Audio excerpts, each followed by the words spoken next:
यहां बसों में अब तोड़फोड़ शुरू हो गई। इससे मुख्य मुद्दा जो है वो भटक जाएगा, वो पीछे रह जाएगा और तोड़फोड़, आगजनी यही हावी हो जाएगी। अपनी बात रखने का ये तरीका नहीं हो सकता। जी बिल्कुल, कि दृश्य हम देख रहे हैं वाकई में ये सही तरीका नहीं है प्रोटेस्ट करने का। और मैं तो अपने पार्टी की तरफ से और मैं स्वयं इन लोगों से अपील करना चाहूंगी कि अपनी बातों को जरूर रखें, लेकिन शांतिपूर्ण तरीके से रखें। लेकिन अभी जिस तरीके से पूरे देश में कियोस, ये सेना भर्ती बोर्ड में जिस तरीके के बदलाव किए गए हैं, उसको लेकर के खास करके युवाओं में जो आक्रोश है वो जगह जगह प्रदर्शन करते हुए दिख रहे हैं। इसके लिए सरकार को भी चाहिए कि जो निर्णय उन्होंने लिया उस पर पुनः विचार करे, क्योंकि कहीं से भी ये निर्णय जो है वो युवाओं के हित में नहीं है, ना ही वो सेना के हित में है, और ना ही किसी भी तरीके से रोजगार देने वाला ये लक्ष्य या उद्देश्य दिखाई देता है। क्योंकि जो 4 सालों की भर्ती की जो इन्होंने बात की है वो महज 18 से 21 सालों, यानी 21 साल में कहीं ना कहीं वो लड़का जो है वो वापस से बेरोजगार हो जाएगा।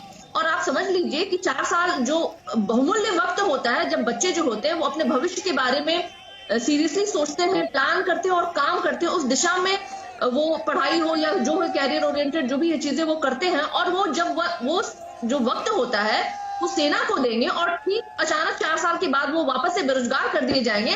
तो आप समझ रहे हैं एक बेरोजगारी का और माहौल जो है वो बड़े तादाद में बढ़ेगा, आक्रोश और आप ये असंतोष, ये तो निश्चित रूप से बढ़ेगा। आपने अपनी बात रखी।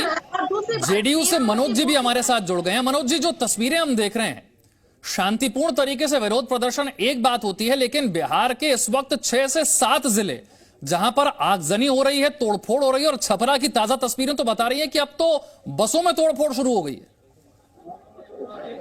देखिए सर, ये सत्य है कि ये जो 4 साल का केंद्र सरकार ने जो सामने लाया है ये बहुत दूरदर्शी योजना है, लेकिन इस योजना के बारे में अगर पूर्व से ही इसके डाटा, इसके सब कुछ अगर सरकार ने सभी लोगों के समक्ष रखा होता तो जरूर ये आज ये घटना नहीं होती, मैं इसको स्वीकारता हूँ।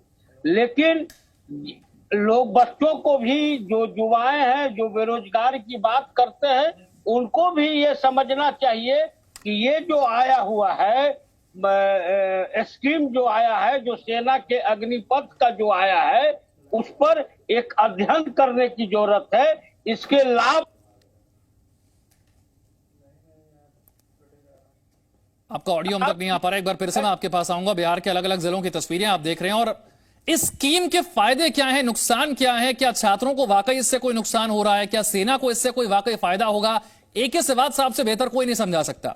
सिवात साहब, जरा बताइए, इस योजना में क्या वाकई इतनी बड़ी समस्या है कि आज युवा इतनी बड़ी संख्या में सड़कों पर उतरकर आगजनी और तोड़फोड़ कर रहे हैं? हाँ देखो, बिल्कुल विशाल, एक सच्चाई ये है कि आपको पहले समझना पड़ेगा ये गवर्नमेंट इसको लेके क्यों आई। उसकी 3 वजह है। एक तो कहीं ना कहीं जो डिफेंस बजट के अंदर मॉडर्नाइजेशन के लिए पैसा था वो नहीं बच रहा था, ज्यादातर वो रेवेन्यू में खत्म हो रहा था, पे और पेंशन में। तो कहीं ना कहीं पेंशन को कम करने की बात थी कि मॉडर्नाइजेशन के लिए पैसा बढ़े।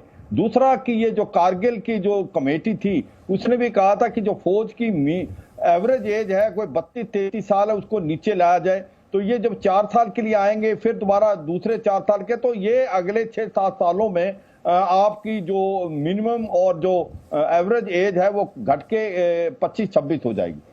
तो ये 2 फायदे हैं, मगर इसके काफी कमियां हैं, ये सच्चाई है। इसका एक पायलट प्रोजेक्ट चलाना चाहिए, मैं इससे सहमत हूं।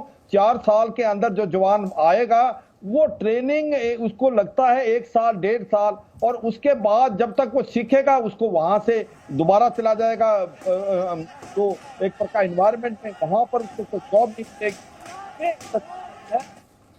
नाम नमक और निशान वाली बात होती है। जो फौज में जज्बा, जो देश के लिए अपनी जान तक निछावर कर सकता है एक जवान, उसको पता देश हमारे साथ खड़ा है, वो जज्बा मुझे नहीं लगता इनमें आ पाएगा, क्योंकि इनको पता है मेरा क्या होगा 4 साल के बाद। मुझे लगता है इस पे गवर्नमेंट ने पहले ही एक्शन ले लिया है।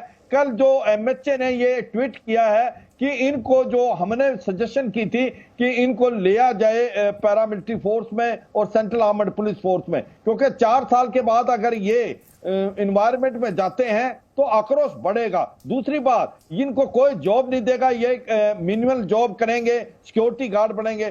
तीसरा, ये एंटी सोशल एक्टिविटी में इन्वॉल्व हो सकते हैं जिस प्रकार से देश का माहौल चल रहा है। तो ऐसे में मद्देनजर रखते हुए ये इनको गारंटी होनी चाहिए कि 4 साल के बाद इनको 75% जिनको छोड़ा जा रहा है उनको कोई जॉब मिले। और मुझे लगता है ये हमने बार बार ये सजेशन दी है ठीक है, कि ये लोग आपका सुझाव ये है सिवाद साहब कि पहले इसका एक पायलट प्रोजेक्ट चलाया जाना चाहिए था, देखना चाहिए था फायदे क्या हैं, नुकसान क्या है, और फिर एक लॉन्ग टर्म विजन के साथ आना चाहिए था, लेकिन ऐसा हुआ नहीं और इसीलिए विरोध प्रदर्शन देखने को मिल रहा है।